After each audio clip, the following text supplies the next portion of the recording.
Bismillahir Rahmanir Rahim. Distinguished guests, my colleague, my sister Rumina Khurshid Alam from the Federal Climate Change Ministry, my friend from UN, and Dawn Group representatives present here in the hall, Assalamu Alaikum.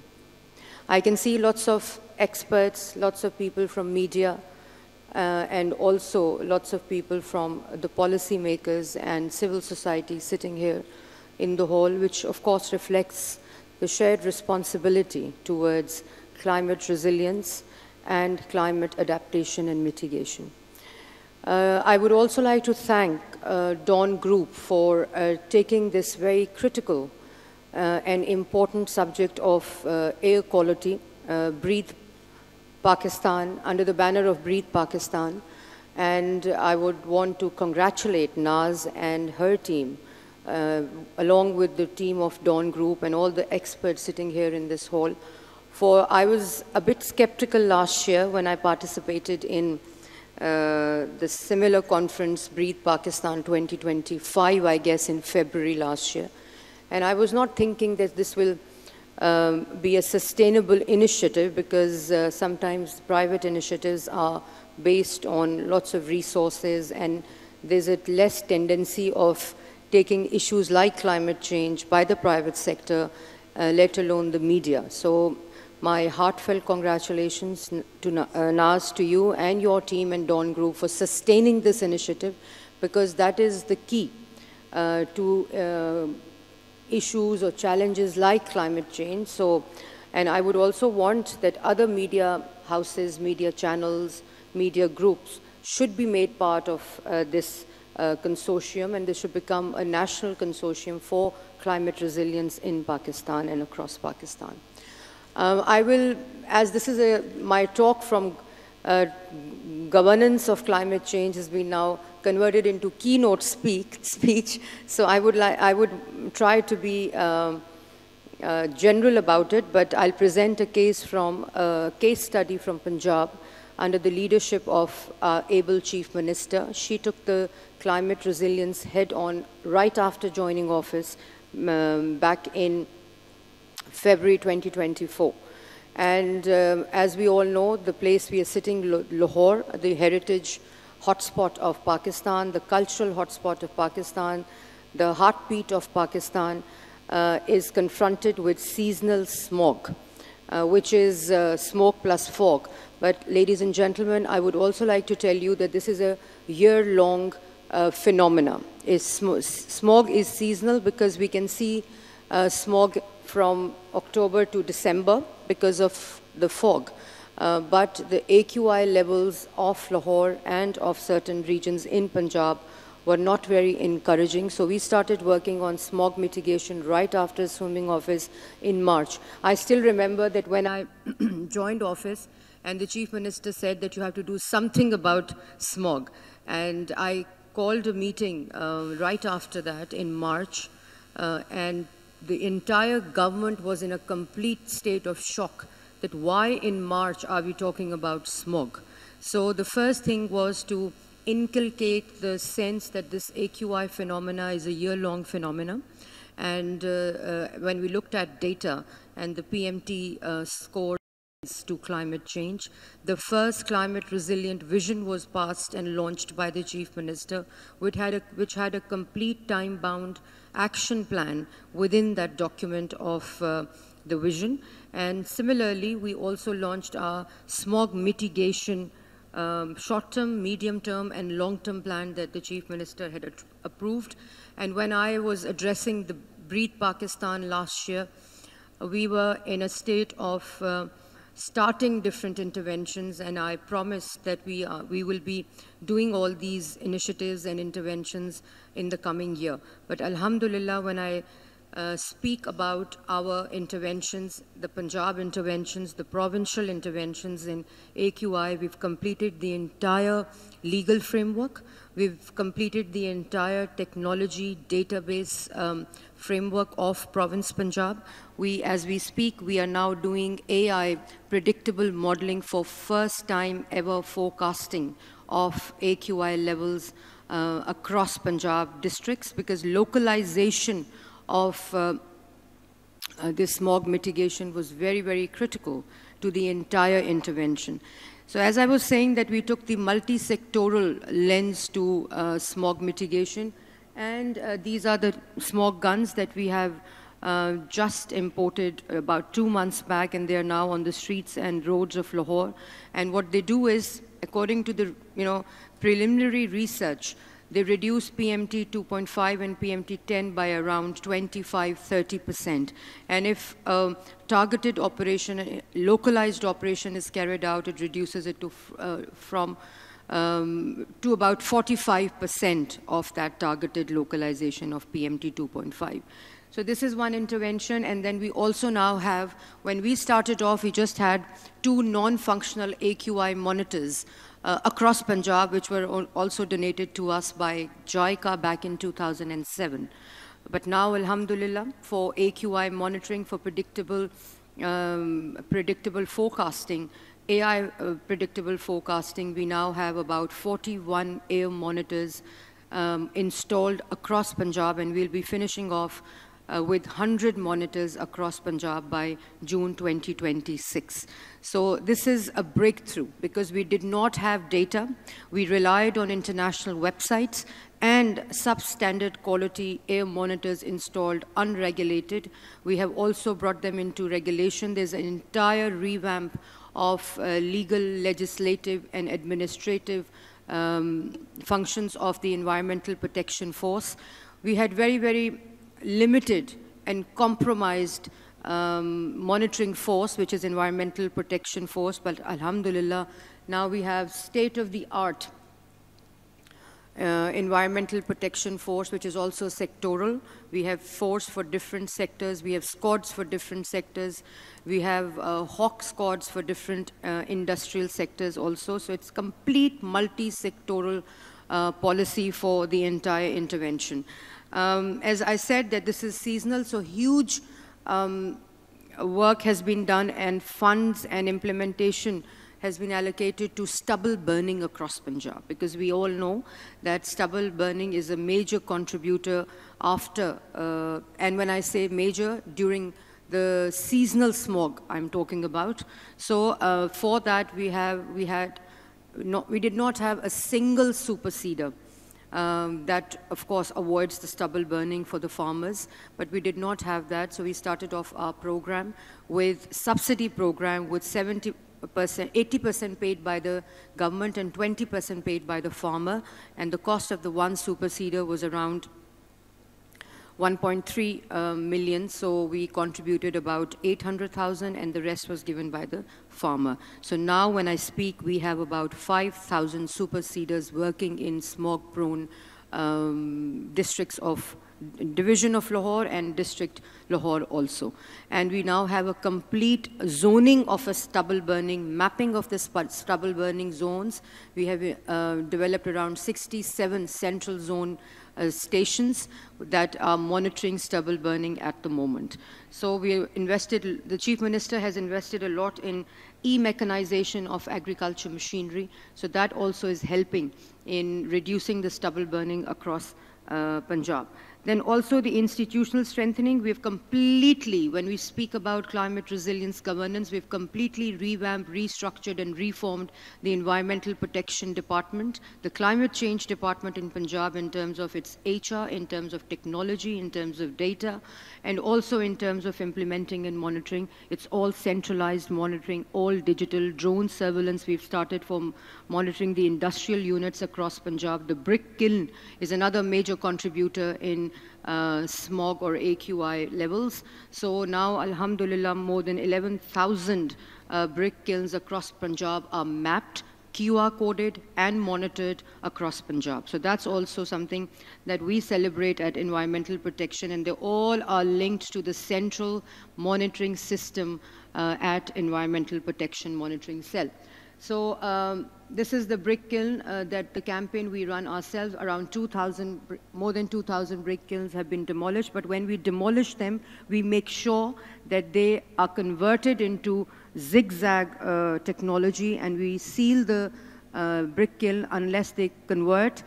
we put a QR code and then we link it to the centralized monitoring system. Similarly, we have environmental control systems now installed in more than 900 industrial units across Punjab, including the pyrolysis plants and the other industrial units within Lahore and Lahore division. We are focusing, but it is across Punjab that we have installed. This is the pyrolysis and industrial units. There's a zero tolerance for this industrial unit compliance that we now have. This is all, every chimney is now linked with camera, which is an environmental control system and is now linked to our integrated monitoring cell in environmental protection. So these are the actions that you're seeing on the screen. The Environmental Protection Force works 24/7 in shifts. So it is monitoring the entire interventions, the sectoral interventions around 24/7. Then technology, of course, I spoke about. We now have air quality monitors. We have smoke guns. We are equipped with technology that any developed country would have in terms of collecting data, in terms of monitoring. We have started drone surveillance. We're using thermal cameras, certificate. And more than 300,000 cars have been certified first time ever in Punjab, in Pakistan. And also, then we have this, it's an ongoing thing, the vehicular testing. We are using safe city cameras to identify smoke coming from motorbikes, from three-wheelers, from two-wheelers, and also from the cars that we are now certifying. We have a $300 million Punjab Clean Air program that we are now implementing, which also has buyback policy of the old vehicles, buyback policy of two-wheelers, and buyback policy of three-wheelers. So that's something that we are implementing at the moment. We have a complete AQI dashboard that gives forecasts for general public, for citizens. This has also happened for the first time in Pakistan, that now on your mobile phones and daily and monthly forecasting is done when it comes to AQI. And we have a chatbot. We've introduced that as well in terms of technology, access to the general public, to the citizens of Punjab. This is for every district, every division in Punjab. But chatbot, you can ask questions, you can ask your AQI, you can ask AQI of your nearby places, and also health advisories are put on that chatbot. The chatbot tells you that what is the AQI level and what is expected from the citizens when you have that. So in terms of first time ever, we now have mobile fuel testing labs. This is something which is very, very important, because the fuel that goes in the vehicle and the quality of that fuel is very important. So for the first time, EPA Punjab has started fuel testing, and we have mobile labs to test fuels at the petrol station across Punjab. Green mobility, the Chief Minister's vision for green mobility, and in last 8 months, 1,100 buses have arrived in Punjab, electric buses, that we have shifted our entire mass transit to electric buses. And this is across Punjab, in South Punjab, Centre Punjab, and North Punjab. We have these buses now. So, you know, it's a carbon offset that we are looking at, and the study is also going on that what is the impact of, so she's big on green mobility, and the green transport is her vision for next 4 years across Punjab. We are investing into state-of-the-art electric ARTs and SRTs, adding, it's a track-driven train bus. So we are introducing it in Faisalabad, in Lahore later, and in Gujranwala. So that's under the green mobility. Then we have of course, climate change vision 2025. You all must go through that. It tells the vision for next 10 years, and with a complete target-oriented policy action plan embedded into that document. So it's just not a vision or a policy document. It has the action plan, sectoral action plan also, which is being monitored at the central dashboard of the Chief Minister. We've also introduced for Engage the younger population, the youth of the country, and we have a green credit program, which is your individual carbon offset program. So you get credits, you get cash. If you replace your motorbike, you get 100,000 from the government. If you replace your three-wheeler, you get 100,000 from the government. So it's an incentive program, and also a carbon offset, carbon credit, national carbon credit program. So most importantly, I've spoken about the vehicular fitness program. When we started off, we did not have any data with us, as I was saying, and we relied on international websites like IQ Air, like NASA website. So these, the major seasonal contributor to AQI, high AQI levels in Lahore and now in Multan also. We've seen smog reached Peshawar and Karachi last year as well. So that easterly wind corridor from India and the size, the scale of stubble burning at the bordering areas in Indian Punjab was a major contributor, and this wind corridor towards Pakistan, which we call easterly wind corridors, plays very, very important and critical role and major contributor to seasonal AQI high levels. So for that, we had started a transboundary engagement, but due to recent events, we are again starting to take this up with maybe through UN or World Bank with India. And then this entire intervention, entire reform is citizen-centric. So Breathe Pakistan is also a very important vehicle for awareness raising, that it's a consequence of what we do, how we act, and what are our choices as citizens, as nation. And of course, we can give policy, we can give based and robust, but then at the end of the day, the responsibility is shared, and whatever we choose has consequence on the environment, on climate change, and of course climate resilience. We have seen in floods that recent floods, 3 rivers of Punjab in super flood, and we see that where we have done construction and where we have intervened and interjected the environment, the natural flows of river, we had seen lots of devastation and major devastation in those river plains and river beds. So the Chief Minister is, she's given direction, and we are working on how to rehabilitate and how to rehabilitate our irrigation infrastructures, and also how to rehabilitate our communities and shift them to the safer part of Punjab. So this is, I can keep talking about these interventions the entire day, but this is something, fugitive dust. Now when you're roaming around and when you're going around Lahore, every construction site is EPA certified. That means we have sprinklers at every site across a construction site, because fugitive dust is a major, major contributor to seasonal AQI and also to seasonal AQI levels and also high levels around the year. Plastic. Plastic is something which the Chief Minister is overseeing herself. Zero plastic Punjab, plastic-free Punjab, plastic-less Punjab. We are working on for last 1.5 years. And the important thing is that around 380 tons of plastic we have confiscated. But the most important is now every plastic factory in Punjab is registered. They're engaged with us. They've declared their stock. And it's more, we've confiscated, of course, the supply side. But as I was saying, that it all depends our choice. So we've seen when we travel outside Pakistan, now when we ourselves go to Carrefour and other parts and other grocery stores, we take our own bag. But in Pakistan, we don't do that. And we take plastic bag, we buy things in plastic bags. So it all depends on our choice, our legacy that we leave.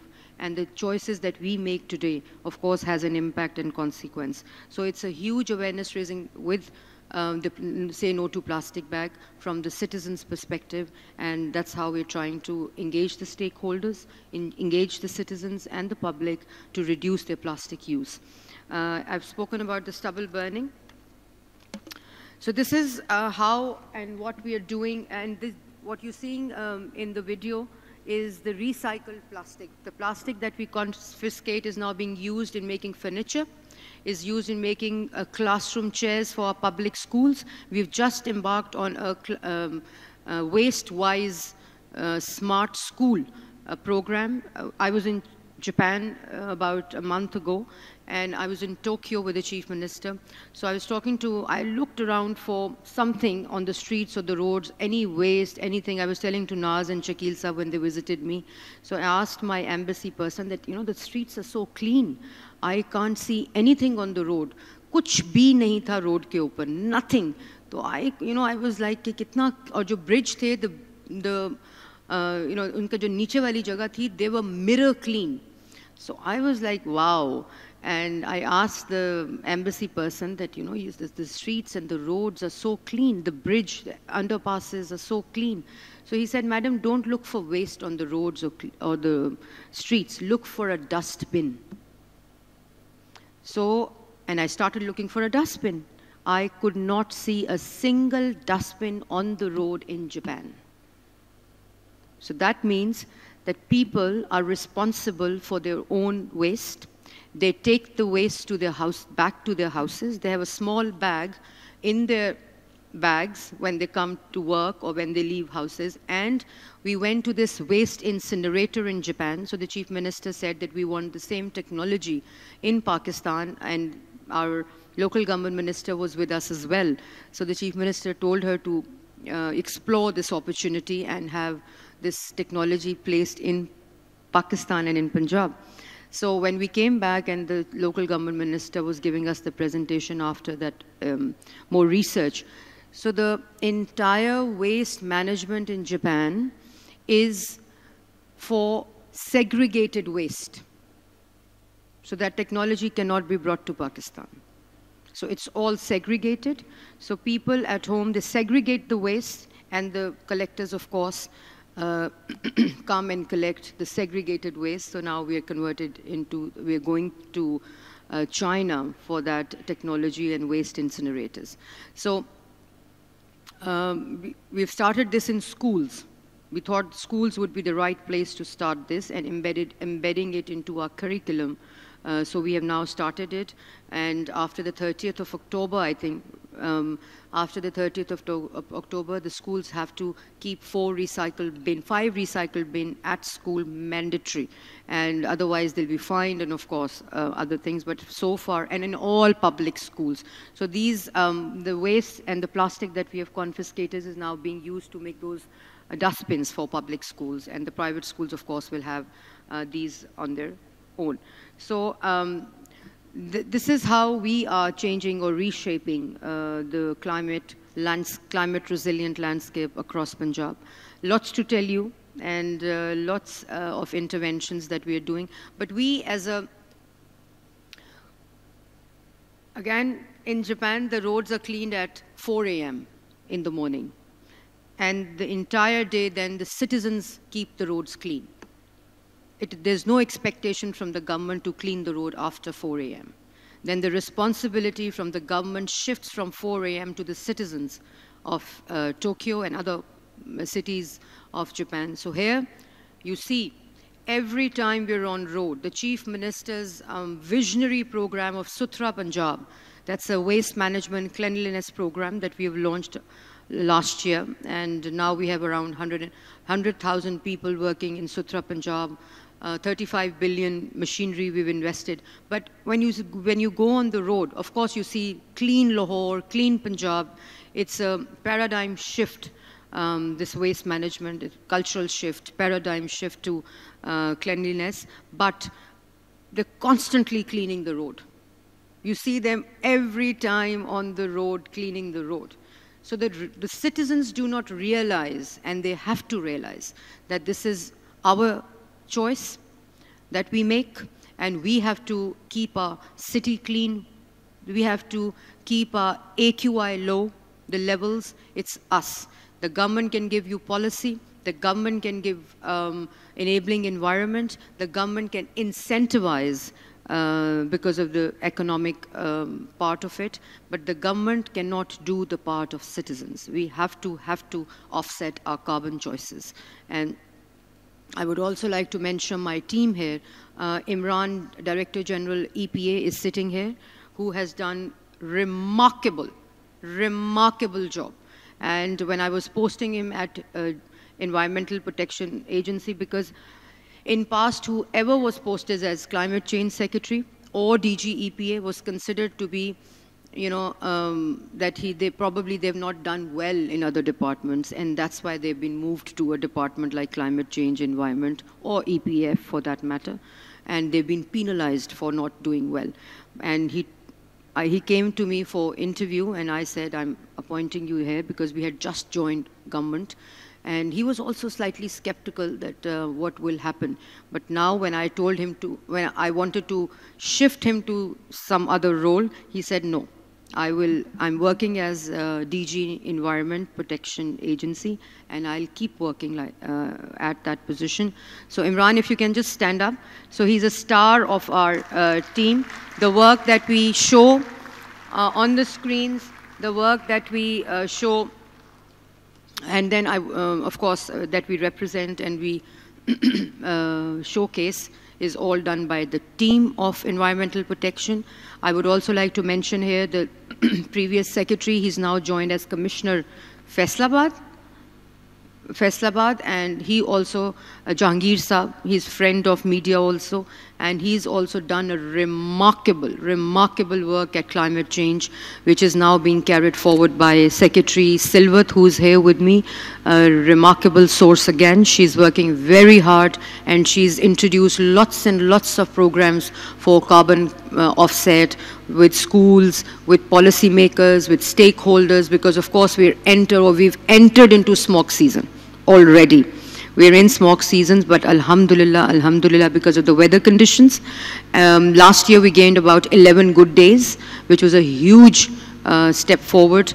This year we've done our bit, alhamdulillah, and we're in smog season, but still you can see clear sky in Lahore, and the situation is not bad, but the moment these easterly wind corridors will start flowing, so we will, of course, be confronted with higher AQIs, but we are ready for that also. Preparedness is there, like millions of lives. So this year, before the AQI season, we're ready, we're prepared, we have the technology, we have the data, we have AI predictable modeling, we have the machinery, we have the will. We were in Beijing. Chief Minister asked that what is one thing that you think that eradicated smog from Beijing? So the expert and the minister there said one word: political will was the only thing. The equipment, the technology, it all came later. So there's a political will, of course. The Chief Minister has zero tolerance, because all these things that you see on screens, demolishing a brick kiln, sealing a industrial unit, demolishing the industrial unit because of non-compliance, these are all political decisions. And stubble burning, arresting the farmers involved in stubble burning, the owner of the farm, arresting them. So these are major political decisions, but there's zero tolerance by the Chief Minister. That's why the team is performing, the department is performing, the system is performing, and that's what is expected from the government. So that's how we are working. But your, of course, support, your contribution, and because I see environment, climate change, mitigation, adaptation as a legacy that we leave for future generation.